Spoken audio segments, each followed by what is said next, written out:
Sí, Sí, muy bien. perfecto, sí. Muy bien. Muy buenas tardes a todos ustedes. Me da mucho gusto que nos acompañen en esta ocasión y estoy muy agradecido aquí con Carlos Armela de haberme propuesto en esta ocasión exponerles el tema de mi libro, El conflicto religioso y sus arreglos. La motivación que me llevó a escribir este libro fue en cierta forma el de rendir con ello un homenaje a la memoria de mi padre, Alberto Sánchez Orrego, por haber colaborado con las personas que intervinieron en el arreglo del conflicto religioso y porque nos dejó a sus hijos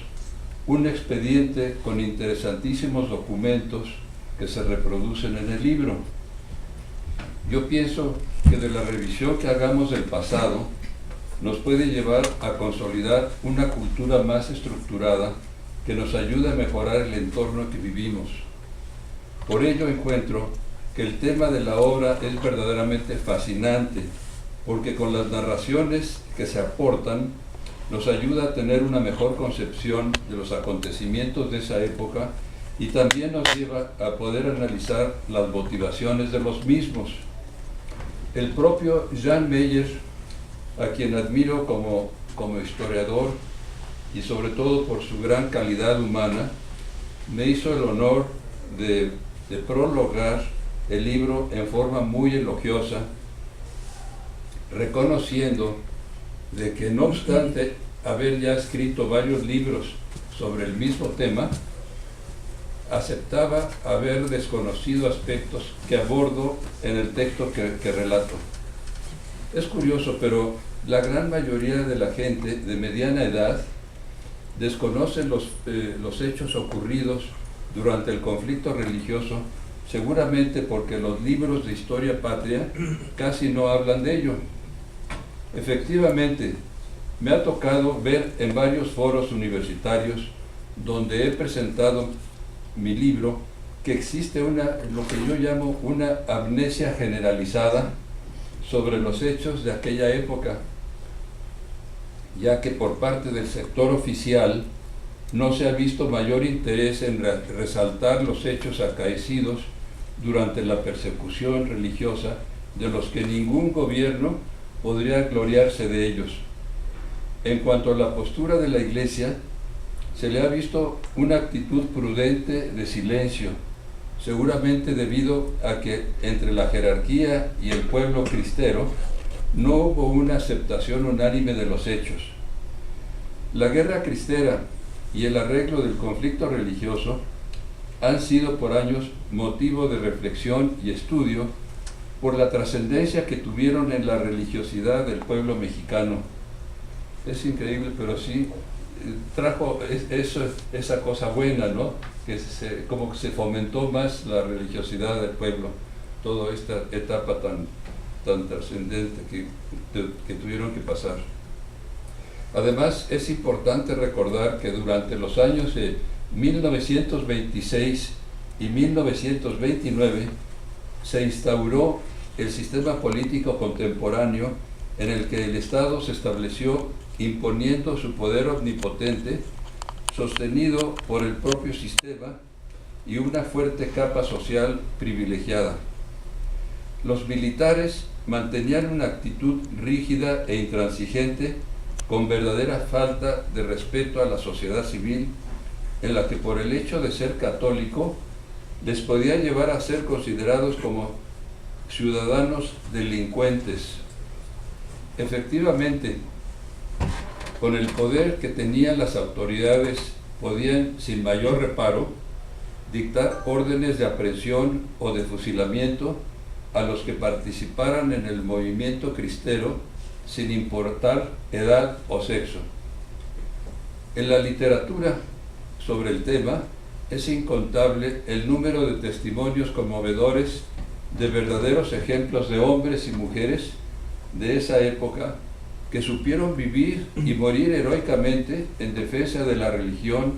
de su fe y de sus principios de libertad de conciencia. Todo ello indujo a la población a tener mayor arraigo a sus prácticas religiosas ante la opresión que existía como si fuera una inquisición laica por la infinidad de hechos abominables que se cometieron. Era muy común que tanto los feligreses como los mismos sacerdotes y religiosos también tuvieran que actuar en la clandestinidad, burlando constantemente a las autoridades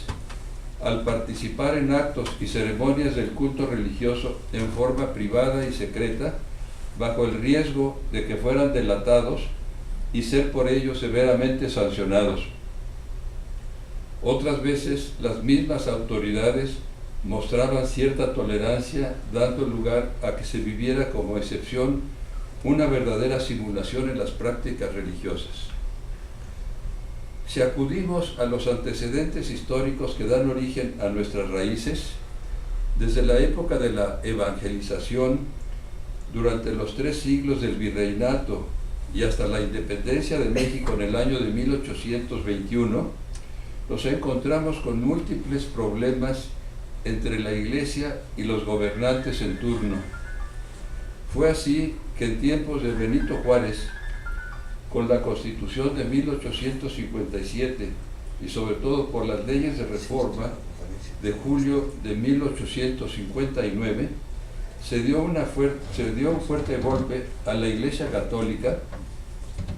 al decretar la separación de la Iglesia del Estado e incautarle todos sus bienes, así como declarar la educación laica y secularizar el registro civil que anteriormente se manejaba en las parroquias para registrar nacimientos, matrimonios y defunciones. La Constitución que nos rige de 1917 siguió marcadamente su tendencia liberal y antirreligiosa, como se aprecia en sus artículos 3, 5, 27 y sobre todo el 130, creando gran descontento entre los católicos al restringir su libertad de conciencia y establecer un control a sus dogmas religiosos. Los sucesos que han ocurrido en el tiempo del gobierno de Adolfo de la Huerta, que fue un presidente que tuvo un periodo muy corto de mayo al mes de noviembre de 1920, fue el periodo de gobierno antes del presidente Obregón. Entonces quería yo mencionar una cosa que me significa mucho en lo particular. Me honra en lo particular mencionar que aun cuando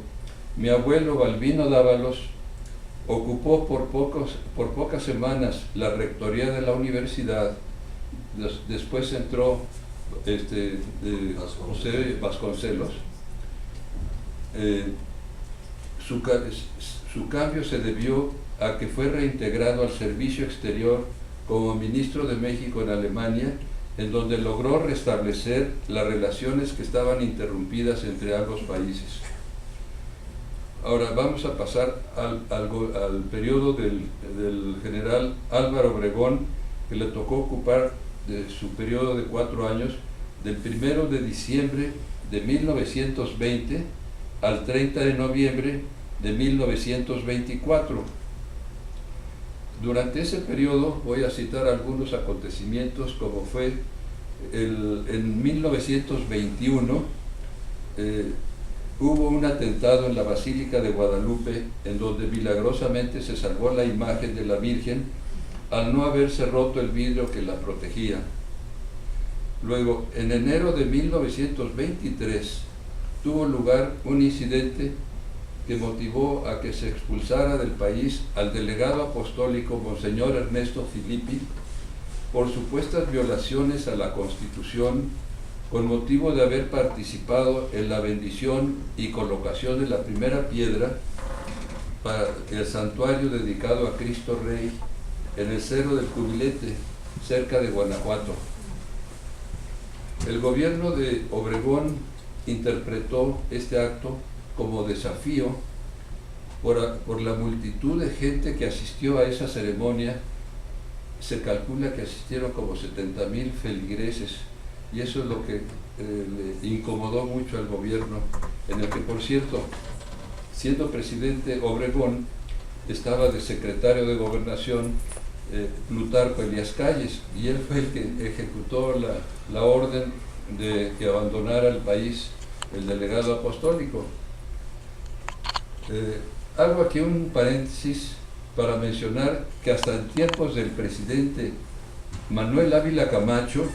en junio de 1943, después de 20 años, se logró la autorización por su conducto del presidente Ávila Camacho para llevar a cabo la construcción del templo votivo nacional a Cristo Rey en el Cerro del Cubilete. O sea que fue un acontecimiento muy bueno y es un monumento increíble, ¿no?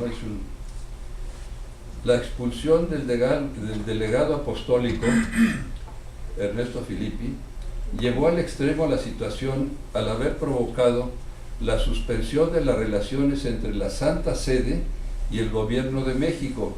y no fue sino hasta después de 70 años, en tiempos del presidente Carlos Salinas de Gortari, en que por conducto de la Secretaría de Relaciones Exteriores se hizo del conocimiento público en el Diario Oficial de la Federación del 21 de septiembre de 1992 el siguiente texto: el Gobierno de México y la Santa Sede, deseosos de promover relaciones de mutua amistad, han decidido establecer relaciones diplomáticas en nivel de embajada por parte de México y nunciatura apostólica por parte de la Santa Sede. Entonces, nunca antes tan breve comunicado contenía tanta parte de la historia de México, ¿no? Es decir, 70 años después de que se había expulsado, se reanudaron las relaciones con la Santa Sede. Y a ese respecto es oportuno mencionar, como aclaración, que la frase Santa Sede corresponde a la institución que dirige la Iglesia con personalidad jurídica propia y que mantiene relaciones diplomáticas con países del exterior. Y en cambio, Ciudad del Vaticano se refiere al Estado independiente como Estado soberano que cuenta con un territorio con extensión de 44 kilómetros cuadrados. El Estado del Vaticano logró constituirse desde 1929 mediante los pactos de Letrán, o sea que sí, lucharon para tener su reconocimiento también ahí en el Vaticano. Después viene, en el año 1924, todavía en el año último de Obregón, se celebró un Congreso Eucarístico Nacional y por parte del gobierno decretó separar a todos los empleados, perdían sus puestos,